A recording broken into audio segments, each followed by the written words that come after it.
സൂര്യൻ തിരുമേനിയുടെ മകൾ മരിച്ചുപോയി. അതറിഞ്ഞിട്ടാ ഞാനും വന്നത്.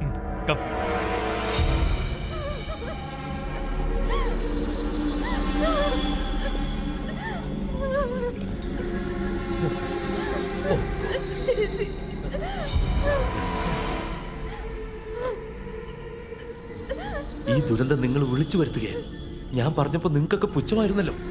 ഈ പോയ ജീവൻ തിരിച്ചു കൊണ്ടുവരാൻ ഡോക്ടർക്ക് കഴിയുമോ? ഞങ്ങൾ ഇവിടുന്ന് പോയത് 9 മണിക്കാണ്, ഇപ്പൊ 12 മണി. ഇതിനിടയ്ക്ക് ഇവിടെ ഇരുന്ന് കുരിശും പൂക്കളൊക്കെ എടുത്ത് മാറ്റിയതാണ്. ക്ഷമിക്കണം, ഞാനാണ്. താരച്ചിക്ക് ശ്വാസം മുട്ടുന്നു എന്ന് പറഞ്ഞപ്പോൾ ഞാൻ അത് എടുത്ത് മാറ്റിയത്. അതൊക്കെ മാറ്റിയതുകൊണ്ടാണ് ഇങ്ങനെ സംഭവിച്ചെന്നാണോ അങ്ങ് പറയുന്നത്? എങ്കിൽ ആരാണ് ഇതിന് ഉത്തരവാദി? എത്രയോ പ്രാവശ്യം പറഞ്ഞിട്ടും ഡോക്ടർക്ക് മനസ്സിലായില്ല എന്ന് പറഞ്ഞാൽ കഷ്ടമാണ്. ഇതിനൊക്കെ ഉത്തരവാദി അവനാണ്, അവൻ മാത്രം.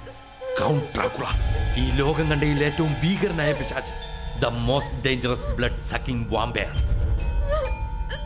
ആ പിശാച് ഈ മുറിയിൽ കയറാതിരിക്കാൻ വേണ്ടിയാണ് ഞാൻ ഇങ്ങനെയൊക്കെ ചെയ്യണമെന്ന് പറഞ്ഞു.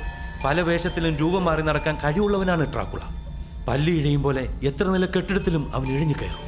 അതിലുപരി കുറച്ചു ദൂരം പറക്കാനും കഴിയും. 20-ലേറെ മനുഷ്യരുടെ ശക്തിയുള്ള ആ രക്തരക്ഷത്തിനെ നേരിടുക അത്ര നിസ്സാരമല്ല. നിങ്ങൾ ഈ കാണുന്നത് ഈ പെൺകുട്ടിയുടെ ശവശരീരമല്ല, മരിച്ചിട്ടും മരിക്കാത്ത ഡെത്ത്ലെസ് ബോഡിയാണ്. നാളെ മറ്റൊരു വാമ്പയറായി മനുഷ്യരക്തം കുടിച്ച് ഇവളും ഈ നാട്ടിലായി.